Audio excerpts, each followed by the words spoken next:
ଯାତ୍ରାରେ ନଗ୍ନତା ପ୍ରଦର୍ଶନ ହେବ ନାହିଁ ଏ କଥା ମୁଁ ସ୍ପଷ୍ଟ ଭାବରେ କହୁଛି।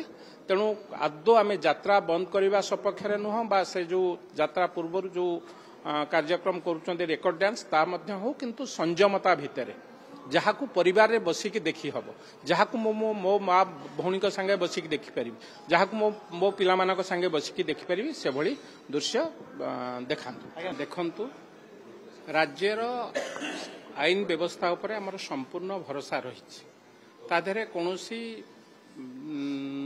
ମାନେ ସେକେଣ୍ଡ ଥଟ୍ ରହିବା ଉଚିତ ହିଁ ନୁହେଁ।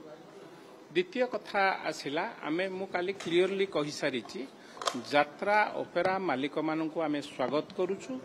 ଯାତ୍ରାର କଳାକାର ସେମାନେ ଆମର ପୂଜ୍ୟ, ତାଙ୍କୁ ମଧ୍ୟ ଆମେ ସ୍ୱାଗତ କରୁଛୁ।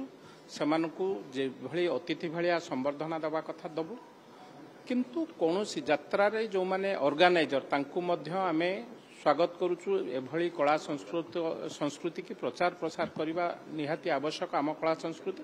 କିନ୍ତୁ ଯେଉଁମାନେ ଯାତ୍ରାରେ ବା ଅପେରାରେ ନଗ୍ନତା ପ୍ରଦର୍ଶନ କରୁଛନ୍ତି ସେମାନଙ୍କୁ ଆମେ ଅନୁରୋଧ କରୁଛୁ ତା ଦେହରୁ ନିବୃତ୍ତ ରହିବା ପାଇଁ।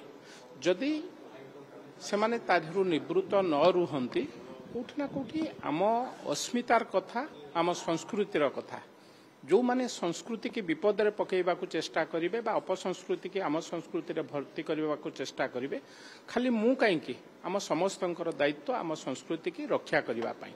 ଆ ଦେହରେ ଆଇନ ଶୃଙ୍ଖଳାର କୌଣସି କଥା ଉଠି ନାହିଁ। ମୋତେ ଗତକାଲି ମଧ୍ୟ ଆପଣମାନେ ପଚାରିଥିଲେ ଖଣ୍ଡଗିରି ମେଳାରେ କୋଉଠି ଛୋଟ ମୋଟ ଗଣ୍ଡଗୋଳ ହେଇଯାଏ, ଚୋରି ତସ୍କରୀ ହେଇଯାଏ, ସେଥିପାଇଁ କ'ଣ ଆପଣ କହିଲେ ନାହିଁ? ସେଥିପାଇଁ ପୁଲିସ ଅଛି ଆଇନ ଶୃଙ୍ଖଳା ପାଇଁ।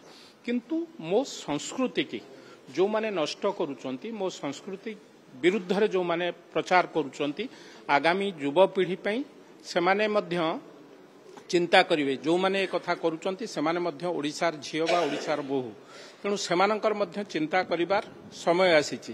ଯଦି ଏକଥା ସେମାନେ ବୁଝି ନ ପାରୁଛନ୍ତି, କୋଉଠି ନା କୋଉଠି ଏ କଥାଟାରେ ନିଶ୍ଚିତ ଭାବେ ଆମେ ସେକେଣ୍ଡ ଥଟ୍ ବା ଦ୍ୱିତୀୟ ଚିନ୍ତା କରିବୁ। ନିଶ୍ଚିତ ଭାବେ ଯଦି କହିବେ ଆପଣମାନେ, ଦେଖନ୍ତୁ, ମୋତେ କାଲି ଜଣେ ମଧ୍ୟ ପ୍ରଶ୍ନ କରୁଥିଲେ, ପୋଲିସ ସେଥିପାଇଁ କ'ଣ ଆଇନ ଶୃଙ୍ଖଳା ବ୍ୟବସ୍ଥା ନାହିଁ, ପୋଲିସ ନାହିଁ? କାଲି କିଏ ଗୋଟେ ମୋ ଭଉଣୀକି ଶୋଧୁଥିବ ବା ଭଉଣୀକି ମିସବିହେଭ୍ କରିବ, ମୁଁ ଇମିଡିଏଟ୍ ରିଆକ୍ସନ୍ କରିବା ମୋର ଦାୟିତ୍ୱ ଏବଂ ଆପଣମାନଙ୍କର କେସ୍ରେ ହେଲେ ମଧ୍ୟ ଆପଣମାନେ ଇମିଡିଏଟ୍ ରିଆକ୍ସନ୍ କରିବା ଦାୟିତ୍ୱ। ସମୟ ବହୁତ ଲେଟ୍ ହେଇଗଲାଣି। ଆମ କଳା ସଂସ୍କୃତିକି ଯେଭଳି ଭାବରେ ଏବଂ ନଗ୍ନ ପ୍ରଦର୍ଶନ କରୁଛନ୍ତି, ତାକୁ ଦେଖିଲା ମାତ୍ରେ ଆମକୁ ଦୁଃଖ ଯେତିକି ଲାଗୁଛି, କ୍ଷୋଭ ମଧ୍ୟ ସେତିକି ଲାଗୁଛି। ତେଣୁ ମୁଁ କହୁଛି, ସବୁର ଗୋଟେ ସୀମା ଅଛି। ସୀମାରୁ ଯିଏ ବାହାରିବ ନା କାହିଁକି, ସେଥିରେ ମୁଁ ବି ହୁଏ ନା କାହିଁକି, ସବୁର ଗୋଟେ ବାଉଣ୍ଡରୀ ଲାଇନ୍ ଅଛି।